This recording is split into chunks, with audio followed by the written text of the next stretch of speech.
Hello everyone, welcome to CSC society. आज के इस वीडियो लेक्चर में हम स्टैक ऑर्गेनाइजेशन को कवर करेंगे। पिछले वीडियो लेक्चर में हमने single accumulator organisation, general register organisation को कवर किया था। इससे पहले हम सबसे पहले स्टैक और के बारे में जान लेते हैं। तो स्टैक होता है एक डीएसए का एक पार्ट है जिसमें हम कोई भी डाटा को स्टोर कराने का काम करेंगे। जैसे हम इसमें ये जो है मेनली लीफो के ऊपर काम करता है। लीफो कहने का क्या मतलब है, लास्ट इन, जो भी डाटा लास्ट में इन होंगे वो फर्स्ट क्या होंगे, आउट होंगे। इसमें हम दो ऑपरेशन को जनरली परफॉर्म करते हैं। पहला है पुश, जब कोई भी डाटा को इस स्टैक के अंदर इंसर्ट कराना होता है तो हम पुश ऑपरेशन का यूज करते हैं। और पॉप कहने का मतलब क्या है कि इस जो भी डाटा को अगर हमें इसे डिलीट करना है तो हम पॉप ऑपरेशन का परफॉर्म करेंगे। स्टैक ऑर्गेनाइजेशन में हम एक मेनली एक पॉइंटर यूज करेंगे जिसको हम बोलेंगे स्टैक पॉइंटर। स्टैक पॉइंटर को हम एसपी से डिनोट करेंगे। ये जनरली करेगा क्या, ये होल्ड करेगा एड्रेस को। कोई भी डाटा जब हम इसमें पुट कर रहे हैं तो उसके एड्रेस को ये होल्ड करेगा। और स्टैक पॉइंटर जो है हमेशा टॉप ऑफ स्टैक को पॉइंट करेगा। ठीक है, तो अब हम स्टैक ऑर्गेनाइजेशन जो है जनरली दो तरीके का डिवाइड है।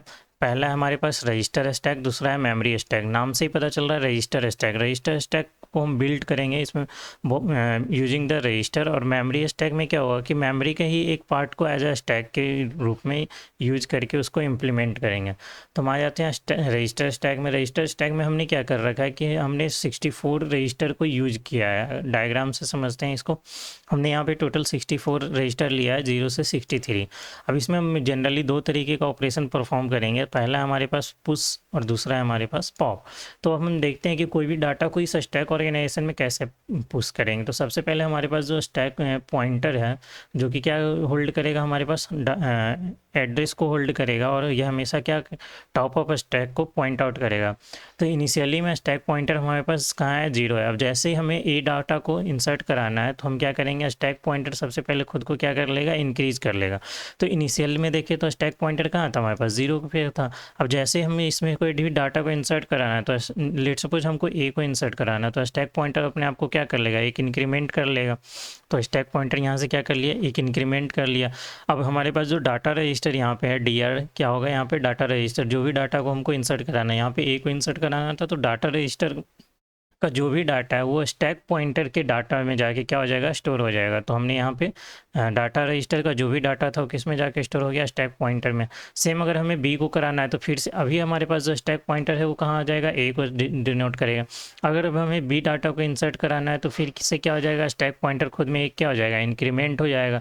तो स्टैक पॉइंटर अब खुद में इंक्रीमेंट हो गया। और जो भी हमारे पास बी को पुश कराना था तो डाटा रजिस्टर अब क्या करेगा, बी डाटा रजिस्टर जो अपना डाटा है वो किसको दे देगा, स्टैक पॉइंटर को दे देगा और स्टोर हो जाएगा। तो स्टैक पॉइंटर यहाँ से इंक्रीज हो जाएगा और बी यहाँ आके स्टोर हो जाएगा। सेम अगर हम सी के लिए देखें तो स्टैक पॉइंटर खुद में इंक्रीज हो जाएगा, सी स्टोर हो जाएगा। और स्टैक पॉइंटर अब सबसे किसको दिखा रहा होगा, टॉप ऑफ द स्टैक को दिखा रहा होगा। यहाँ पे एक चीज़ हम और देखेंगे कि अगर हमारे पास जो स्टैक पॉइंटर 0 है तो इसका मतलब क्या हो जाएगा कि हमारे पास जो स्टैक है वो फुल हो जाएगा और एम्प्टी के लिए 0 शो होना चाहिए। अब हम देखते हैं पॉप कैसे होगा। अभी हम आगे देखेंगे कि कैसे ये लास्ट वाला पॉइंट वैलिड है। अब हम देखते हैं पॉप कैसे होगा। पॉप करने का क्या मतलब है कि हम उसमें से डाटा को डिलीट करा रहे हैं। ठीक है, तो इस सेम चीज़ को हमने यहाँ पे बना रखा है। तो अगर जैसे अब हमें सी डाटा को क्या करना है, पॉप आउट करना है, तो जो स्टैक का जो डाटा है वो किस में चला जाएगा, डाटा रजिस्टर में चला जाएगा यहाँ पे। और स्टैक पॉइंटर खुद में क्या हो जाएगा, माइनस हो जाएगा। तो इनिशियली स्टैक पॉइंटर यहाँ दिखा रहा था, अब स्टैक पॉइंटर माइनस होकर कहाँ आ जाएगा, रजिस्टर नंबर 2 पे आ जाएगा। अब अगर हमको बी को पॉप आउट करना है तो फिर से बी क्या हो जाएगा, पॉप आउट हो जाएगा। स्टैक पॉइंटर किसको शो करेगा, अब ए को शो करेगा। अब ए डाटा को निकाल देंगे, फिर स्टैक पॉइंटर 0 को शो करेगा। तो इस तरीके से हम क्या करेंगे, पॉप करेंगे। और जैसे ही अगर हमारे पास जो स्टैक पॉइंटर जो है वो अब हमें हम 0 दिखा देगा, इसका मतलब क्या हो जाएगा कि एम्प्टी 1 हो जाएगा। मतलब हमारे पास जो स्टैक हो क्या हो गया, एम्प्टी हो गया। अब हम इससे कोई भी पॉप आउट नहीं कर सकते, हमारे पास कोई भी डाटा अवेलेबल नहीं है। और फुल कहने का क्या मतलब है कि जैसे ही हम इसमें डाटा को भरते जा रहे हैं, जब हमारे पास डाटा 63 हो गया, फिर जब हमारे पास अगेन नेक्स्ट डाटा को भरेंगे तो हमारे पास क्या हो जाएगा, 64। तो वापस से ये जो स्टैक पॉइंटर है वो 64 को नहीं शो करके वापस से किसको शो कर देगा, 0 को शो कर देगा।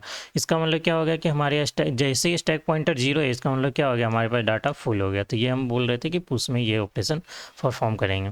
अगर हम इसको जनरली देखते हैं तो ये मेनली जो स्टैक पॉइंटर वो 0 एड्रेस इंस्ट्रक्शन के लिए यूज होता है। तो इसका एक एग्जांपल देखते हैं। हम एक एग्जांपल लिए रखे हैं एक्सप्रेशन है जहाँ पे a+b करना है इंटू c+d करना है, कॉमन एग्जांपल। तो हमें इसको सबसे पहले क्या करना होगा, पोस्ट फिक्स में या रिवर्स पॉलिश नोटेशन में चेंज करना होगा। उसके बाद फिर हम यहाँ पे देखते हैं कि अगर हम बॉडमास के अनुसार देखें तो सबसे पहले हमें क्या करना है, a+b करना है, c+d करना है, इनको आपस में क्या कर देना, मल्टीप्लाई करना। तो हम a को यहाँ पे पुश किए, फिर b को पुश करेंगे, फिर इन दोनों को आपस में ऐड कर देंगे, फिर सेम c को फिर d को पुश करने के बाद इनको ऐड करके और फिर हम इन दोनों को क्या कर देंगे, आपस में मल्टीप्लाई कर देंगे। तो इस वे में हमको क्या मिल जाएगा, रिजल्ट मिल जाएगा। सेम जैसे ही हम रजिस्टर स्टैक में हमारे पास जो भी प्रोसेस फॉलो हो रहा था, सेम हमारे पास मेमोरी स्टैक में होगा। मेमोरी स्टैक में डिफरेंस बस इतना है कि यहाँ पे हम रजिस्टर स्टैक में हम रजिस्टर का यूज कर रहे थे, मेमोरी स्टैक में हम मेमोरी को ही एक पार्ट, जैसे हमारे पास एक मेमोरी है उसी का कुछ पार्ट को हम एज ए स्टैक यूज कर रहे हैं। जैसे हमारे पास कोई भी एक प्रोग्राम इंस्ट्रक्शन होगा जो कि प्रोग्राम काउंटर खुद को क्या करेगा, नेक्स्ट इंस्ट्रक्शन के लिए इंक्रीज करेगा, डाटा अवेलेबल होगा, और जो हमारे पास जो पॉइंटर है स्टैक पॉइंटर वो यहाँ पे एज ए मेमोरी का ही एक पार्ट, जो मेमोरी है हमारे पास 1000 से 2000 के बीच में, 3000 के बीच में, ये तो हो गया हमारे पास प्रोग्राम इंस्ट्रक्शन और डाटा ऑपरेंड के लिए। 3000 से लेके 4001 तक का हम यहाँ पे क्या किए हैं, एज ए स्टैक मेमोरी, इसके एड्रेस को एज ए स्टैक यूज किए हैं। बाकी सेम प्रोसेस हो जाएगा, यहाँ पे जस्ट अपोजिट चलेगा क्योंकि हम स्टैक पॉइंटर यहाँ पे किसको इनिशलाइज कर रहा होगा, 3000 को, और यहाँ पे आ जाएंगे तो स्टैक क्या हो जाएगा, फुल हो जाएगा। अगर हम एम्प्टी करना है तो माइनस करना। अब हम देखते हैं इसमें होगा क्या, सेम दो ऑपरेशन हम पुश और पॉप को परफॉर्म करेंगे। अगर हमें पुश करना है तो यहाँ पे हम SP को क्या कर देंगे, -1, क्योंकि हमने यहाँ पे उल्टा ले रखा है। अभी हमारे पास जो SP स्टैक पॉइंटर किसको शो कर रहा है, 3001 को शो कर रहा है। तो अभी हम यहाँ पे क्या कर देंगे, अगर हम इसमें कोई भी डाटा को पुश करना है तो हम स्टैक पॉइंटर को यहाँ पे क्या कर देंगे, -1 कर देंगे। मतलब यहाँ पे कितना हो जाएगा, 3299 हो जाएगा। तो इस वे में हम क्या करेंगे, पुश ऑफ करेंगे। और अगर हमें सेम पॉप करना है तो हमारे पास जो भी डाटा है वो किस में आ जाएगा, पॉप करना है तो स्टैक पॉइंटर का जो डाटा है वो डाटा रजिस्टर में चला जाएगा, और अगर पुश करना है तो डाटा रजिस्टर का जो डाटा है वो स्टैक पॉइंटर के मेमोरी में चला जाएगा, और पॉप करना है तो स्टैक पॉइंटर जो है वो क्या हो जाएगा, खुद में एक इंक्रीज कर लेगा। तो जैसे ही वो खुद में एक इंक्रीज करेगा, ठीक है, तो जैसे ही वो खुद में एक इंक्रीज कर लिया, इसका मतलब क्या है कि मेमोरी यहाँ पे खाली होते जा रहा है। That's all, thank you.